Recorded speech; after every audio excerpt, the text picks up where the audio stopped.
yo, DJ Krishna on the beat। Jharkhand के धरती से निकला एक नाम, रितेश भैया।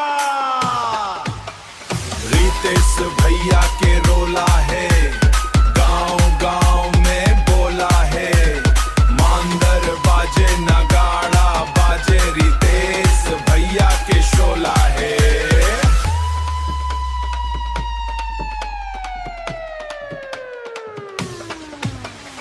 रांची से गुमला सिमड़ेगा तक, रितेश भैया के चर्चा सब जगह। दिल के साफ बोली में प्यार, सबके संग रहे नइखे अहंकार।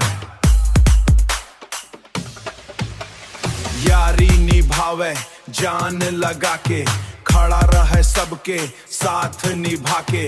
गांव कर बेटा सबके अभिमान, झारखंड धरती कर बढ़ावे मान। रितेश भैया के रोला है, हर दिल में डोला है। डीजे कृष्णा बीट गिरा दे, आज पूरा मैदान झोला है।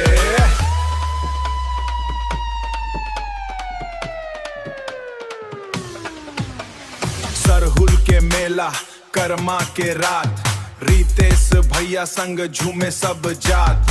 मांदर के थाप में उठे आवाज, रितेश भैया बन गेले खास। गरीब के साथी यारों के यार, नाम सुन के हो जाला प्यार।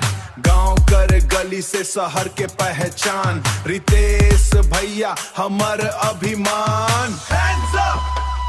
Everybody say रितेश भैया जिंदाबाद। रितेश भैया के रोला है, झारखंड भर में बोला है। डीजे कृष्णा रीमिक्स बजते ही पूरा भीड़वा डोला है।